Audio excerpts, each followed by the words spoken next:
pauvre. Tu demandes au gardien du motel s'il reste une chambre de dispo, il te lâche cette dinguerie. En fait, il a pas compris comment on fait un mème, parce qu'en fait, il dit juste, voilà une situation, et quelqu'un te dit un truc bizarre, et puis il met lui, et ça marche, quel que soit ce qu'il dit, en fait. Donc j'ai attrapé son collant et je l'ai clairement déchiré comme ça, comme une bête. T'es en famille au ski, ton oncle te raconte son week-end de folie. Tu vois, il ne comprend pas comment ça marche, c'est juste, à chaque fois, il y a ça, et il y a quelqu'un qui dit une dinguerie. J'étais dressé, extrêmement dur et prêt à dégonder une porte blindée. Donc là, clairement, j'étais déjà chaud comme une planète en fusion. J'ai tiré sur ses jambes. Mais il a le sens de la formule pourtant. Bonjour ou bonsoir à toutes celles et ceux qui nous regardent en replay. Si vous voulez un jour rejoindre la team live, vous êtes les bienvenus tous les mardis, jeudis et dimanches soirs dès 21 h. Bonne rediffusion. Alors, Maxime Vallière. Maxime Vallière, on a déjà regardé. Le truc assez triste, c'était qu'à l'époque, on avait regardé qu'une seule de ces anecdotes, et puis en fait, ça avait disparu. C'est-à-dire que sa chaîne YouTube avait sauté, alors que dessus, il y avait des dizaines de vidéos anecdotes de ce genre. Et j'aurais tellement aimé qu'on en voit d'autres, quoi, et on n'a jamais pu en revoir,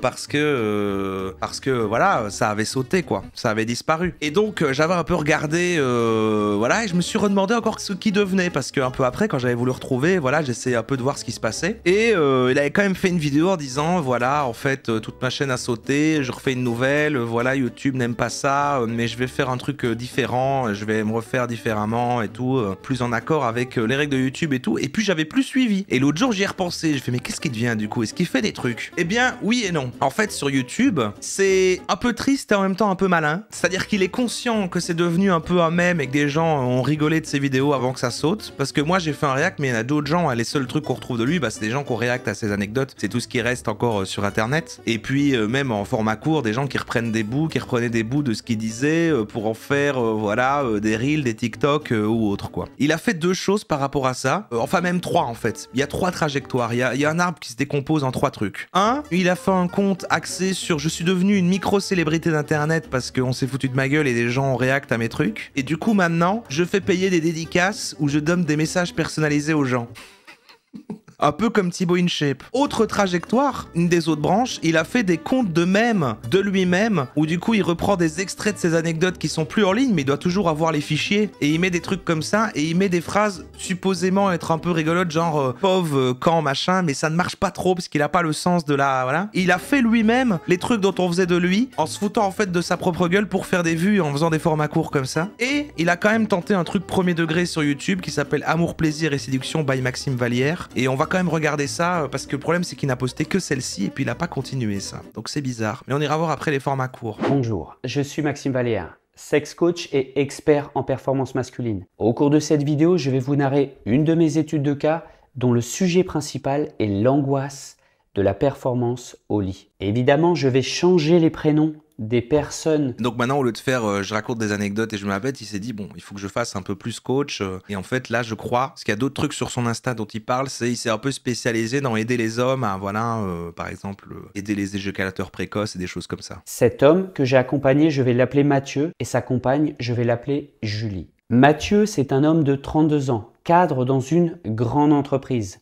Il est en couple avec Julie depuis un petit peu plus de 3 ans. Mathieu, c'est quelqu'un d'intelligent et de très investi dans son travail. Et donc en fait, il a splitté en deux personnalités, parce qu'il est devenu très sérieux là-dedans, là, dans cette trajectoire-là, et dans l'autre, il ne fait que son perso, où du coup, il fait salut, jeune gourgandin et gourgandine, machin, c'est Maxime Vallière, ton sexy gourou, et il fait à fond son personnage qui est dans les anecdotes. C'est intéressant la trajectoire. Quelqu'un de très méticuleux, voire obsessionnel, qui avait ce besoin de contrôler tous les aspects de sa vie. Du moins, c'est ce que j'ai ressenti lorsqu'il a pris contact avec moi. Il m'a raconté que malgré tout l'amour qu'il avait pour sa compagne, ouais, au moment de passer à l'acte, il était comme paralysé par un stress profond. Le résultat, c'est qu'il a mis progressivement, sans s'en apercevoir et de façon inconsciente, des stratégies pour éviter toutes les situations dans lesquelles il se retrouverait seul dans un contexte intime avec sa compagne. Par exemple, travailler tard, de façon à ce que sa compagne se couche avant lui et s'endorme avant lui. Cette pression qu'il ressentait avant même de commencer était en train littéralement de détruire son couple. Voilà, juste pas envie de baiser, quoi, c'est pas... Lorsqu'il a pris contact avec moi, j'ai senti tout de suite qu'il y avait un mélange d'émotions en lui, partagé entre le désespoir, la fatalité des conséquences de de son problème de nature intime Ouais. et la façon dont ça rejaillissait négativement sur sa relation de couple et aussi sur son travail, et l'espoir de pouvoir enfin dire les mots, de pouvoir partager cette souffrance à quelqu'un qui est là pour l'écouter sincèrement et pour lui apporter une solution concrète. Au fur et à mesure de nos échanges, L'attention est louable, l'attention est louable. Mathieu m'a expliqué que cette angoisse n'est pas venue du jour au lendemain. En tirant le fil, en réveillant des souvenirs chez lui, il s'est aperçu que lors de sa première expérience intime, il s'est senti comme jugé. Ah, il veut pas parce que, ok, c'est ça qui dit le stress de la performance, quoi. Donc il veut pas parce qu'il a peur d'être nul. Ça, c'est le porno qui fait ça. Première relation charnelle n'a pas duré très longtemps, qu'il n'a pas pris énormément de plaisir, que sa partenaire non plus n'a montré aucun signe qu'elle avait pris du plaisir, qu'après avoir fini, elle est partie relativement rapidement dans une atmosphère un peu gênante. C'est triste. D'après ses mots, après avoir joui, la sensation qu'il a eue, c'est d'être jugé. Et d'ailleurs, cette sensation, il l'a ressentie à nouveau par la suite avec d'autres partenaires. Il a attribué cette étrange première expérience et cette sensation d'être jugé à un manque de performance. Ah oui, il a attribué, voilà. Alors que peut-être que, moi je veux pas me transformer en sex coach, peut-être qu'il y a un manque de communication ou d'écoute, je ne sais pas. Donc voilà, c'est ça. Et pour moi, il a perdu son aura là. Il se dit, bon bah voilà, en fait YouTube me censure et maintenant je dois devenir sérieux, je deviens sex coach comme les autres. On s'ennuie. Moi j'ai pas envie de voir ça. Mais vous inquiétez pas, son autre personnalité est sur Instagram. Et là, oh là là. Alors, donc il a 2 comptes. Et croyez-moi bien, en fait c'est lui, hein. C'est-à-dire qu'il y a Maxime Vallière et il y a Maxime Vallière POV, qui sont en fait des POV avec lui, qui sont comme les mêmes que les gens faisaient avec lui, mais en fait il les fait de lui-même et c'est lui sur le compte. Parce que par exemple, il dit pour ta vidéo custom personnalisée, glisse ta demande dans les DM, sexy gourou chauve et incroyablement talentueux. Et il remet des bouts du coup de ses anecdotes avec une légende et parfois il fait des dédicaces comme ça. Frérot Jérôme qui t'offre cette œuvre d'art magnifiquement incarnée par ton sexy gourou. Alors Brice mon ref, continue à parcourir la route de la vie avec l'intensité et la bonne humeur qui te caractérise. En retard, mais sincère. Joyeux anniversaire. Que ta flamme t'emporte vers des jours légendaires. Toi qui chéris moteurs et vitesses endiablées, que ta route soit longue et pleine de volupté. C'était Maxime Vallière, le titan du sommier. A plus mon ref. Et donc il met les dédicaces qu'il fait aux gens en public après. Mais ça c'était pour Brice quoi, le démonteur de gourgandine. Et voilà, son perso il est là, c'est dommage, moi je le voulais sur... Aujourd'hui, on va parler d'un homme fier, fort et tatoué. Amateur de montage dynamique comme de démontage de gourgandine. Ah. Aujourd'hui, on va parler d'un homme fier, fort et tatoué. Amateur de montage dynamique. Ah merde, c'est déjà fini. Ah waouh. Et donc il avait fait plein de trucs comme ça. Pauvre. Tu demandes au gardien du motel s'il reste une chambre de dispo, il te lâche cette dinguerie. En fait, il a pas compris comment on fait un mème. Parce qu'en fait, il dit juste, voilà une situation, et quelqu'un te dit un truc bizarre. Et puis il met lui, et ça marche, quel que soit ce qu'il dit en fait. Donc j'ai attrapé son collant et je l'ai clairement déchiré comme ça. Comme une bête. Et quand il met ces bouts-là, ça me rend tellement triste qu'on n'ait plus accès. Voilà, peut-être je pourrais lui demander de me les envoyer, je sais pas. Son petit string qui était en dessous, en dentelle noire aussi. Donc la femme très classe. J'ai vu que c'était tout épilé, extrêmement propre. Il y avait quand même ces odeurs, les odeurs animales qui étaient là, mais ça m'excitait d'autant plus. Et j'ai clairement plongé ma langue, je l'ai emballé son entrecuisse, j'ai bouffé son petit abricot. Dégoulinant de plaisir, son petit abricot sucré que j'ai dévoré avec passion, quoi. En fait, je me suis amusé à la frustrer. J'ai commencé par directement emballer son petit fruit plein de désir, puis j'ai arrêté et j'ai tourné autour sur l'intérieur de ses cuisses, puis je suis revenu sur sa petite framboise, ensuite je suis redescendu. Il mangeait 5 fruits et légumes par nuit. À nouveau sur ses cuisses. Je restais très peu de temps en fait sur son petit bouton, sa petite framboise, parce que je ne voulais pas la faire venir trop vite. Et ça m'a d'autant plus excité, quoi. T'es en famille au ski, ton oncle te raconte son week-end de folie. Toi, il ne comprend pas comment ça marche. C'est juste, à chaque fois, il y a ça et il y a quelqu'un qui dit une dinguerie. J'étais dressé, extrêmement dur et prêt à dégonder une porte blindée. Donc là, clairement, j'étais déjà chaud comme une planète en fusion. J'ai tiré sur ses jambes de façon à ce que ses hanches glissent sur le canapé. Mais là, le sens de la formule, pourtant. Elle se retrouve allongée. J'ai écarté ses jambes, sa jupe est remontée en fait au niveau de sa taille.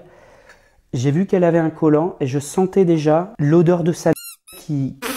Il est très sur l'odeur, ça fait 2 fois. Ton daron te raconte comment il a rencontré ta mère, tu regrettes d'avoir posé la question. Et à la Ça ne marche papouiller pas. en l'embrassant dans le cou, en la léchant sur les zones apparentes de son corps, C'est vrai que je regarde pas les commentaires. Pourquoi il y a l'acropole d'Athènes les derrière? zones qui n'étaient pas habillées en fait.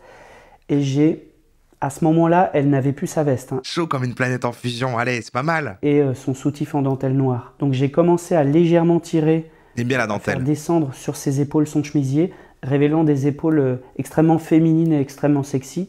Et je l'ai embrassé le long de son cou, en prolongeant mes baisers sur ses épaules. C'est extrêmement sensuel et érogène aussi, cette zone-là. Puis je suis revenu sur sa bouche, et on s'est embrassé vraiment à pleine bouche avec la langue. À ce moment-là, même si elle avait encore Avec la langue? un bandeau de soie sur les yeux, elle a commencé à tâter au hasard et à chercher le sucre d'orge à pépère pour pouvoir me rendre ce que je lui donnais, en fait, participer à l'acte charnel qu'on était en train de créer, et aussi peut-être pour tester l'engin qu'elle allait se prendre. Le j'ai sucre continué d'ange à à la pépère. papouiller. Alors encore un ou deux, pardon. Tu visites le château de Versailles, le guide part en couille. C'est vraiment mauvais. Il devrait juste pas mettre ça, mais je comprends. Il dit voilà, c'est ça les codes d'internet, on s'est foutu de ma gueule comme ça, je me réapproprie le truc. Et ça a un certain succès, hein. Et du coup, il assume qu'il a plus de succès en tant que blague que comme sex coach. Jusqu'à lui faire goûter un petit morceau de nourriture, par exemple un petit quartier d'orange, en le faisant rentrer dans sa bouche et en faisant rentrer ensuite votre doigt pour pousser l'aliment entièrement dans sa bouche. Et lorsque j'ai fait ça, elle a volontairement gardé mon doigt dans sa bouche et elle l'a sucé quelques secondes avant que je puisse le retirer.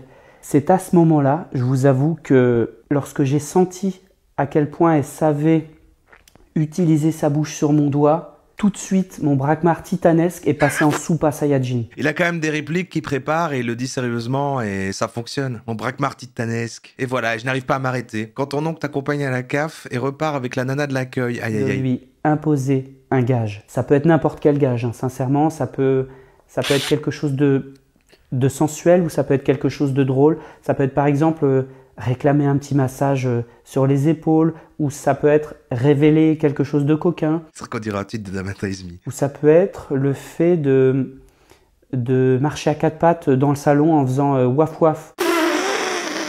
Je l'ai déjà fait, ça marche très bien. Donc j'ai pris un bandeau de soie, je lui ai bandé les yeux. Pas de kick shaming, hein, pardon. Bon, voilà. Et en fait, il a cet entre-deux, voilà, il a quand même le compte toujours un peu sérieux qui est lié à ce qu'il fait sur YouTube et tout. Où là, du coup, il est sex coach, spécialisation éjaculation précoce et panne sexuelle, quoi. La seule et unique raison pour laquelle vous avez des problèmes d'éjaculation précoce, des problèmes d'érection ou d'angoisse de la performance, Ouais. c'est que jour après jour, vous nourrissez des mauvaises habitudes qui maintiennent et renforcent vos problèmes sexuels. Si vous voulez en savoir plus, lisez en description juste en dessous ce que j'ai préparé pour vous. Ok. Ah, et apparemment, on peut faire un diagnostic personnalisé. Ouais, il y a un côté, là, comme ça, touche ça, c'est quand même le corps, et le corps humain et tout. Tu sais, il y a un côté, est-ce que c'est légal de faire des trucs liés presque à de la médecine, même si c'est quand même des trucs psy et tout, compliqué. Remplacer l'érection molle par une érection solide et fiable, un braquemar titanesque. Donc, il a séparé les deux tons, alors que pour moi, il devrait tout mélanger, mais il se dit, voilà, d'un côté, je tente le côté professionnel, et de l'autre côté, je suis une blague en même temps, mais le problème, c'est que ça le décrédibilise, l'autre truc, si ça revient là-dessus. Voilà, c'est ce qui est devenu Maxime Vallière finalement depuis le moment où tout a disparu. Moi il me manque quoi en fait, il me manque quand même. En pique-nique et ce pote sans gêne sort des dingueries. Toujours les mêmes légendes en plus. Un petit dernier s'il vous plaît. Je rappelle qu'on était de nuit et que cette rue était un peu sombre. Je lui mets la culotte dans sa bouche, Ouais. j'attrape ses hanches, je la tire un peu en arrière, je la décale un peu vers l'arrière pour qu'elle soit plus cambrée. Classique. J'ouvre ma braguette, je baisse légèrement mon pantalon, donc on voyait mon cul en gros. Je pose mon vilain membre dur comme du marbre chaud à l'entrée de sa minette déjà très humide et légèrement dilatée, et je rentre en elle. Et je commence à la pénétrer, Dur comme du marbre chaud. alors que je vous rappelle à nouveau qu'on était dans la rue. Donc elle essayait de se contenir pour pas faire trop de bruit. Ah vous étiez dans la rue. Bon bah chacun son... Bon. Non, mais voilà, il fait un perso, il fait des mèmes. Je crois qu'il l'a tenté sur TikTok aussi. Ah ouais, c'est ça, il le fait aussi sur TikTok. Sur TikTok, ça s'appelle Maxime Vallière Mème. Il a quand même rassemblé 71 000 abonnés et il y a des trucs qui font 400 000 vues. Maxime Vallière, vous l'aimez bien ou pas? Pour ou contre, c'est ça, je vais faire un sondage. Pour ou contre le retour des anecdotes complètes. Sachant que si c'est pour qu'il gagne, je le contacterai pour qu'il m'envoie les vidéos en haut complet. Je suis prêt à payer. Je suis prêt à payer. Maxime Vallière, si tu nous entends. Invité sur Meet avec ses meilleures anecdotes. Ouais, bah oui. En même temps qu'Oussama.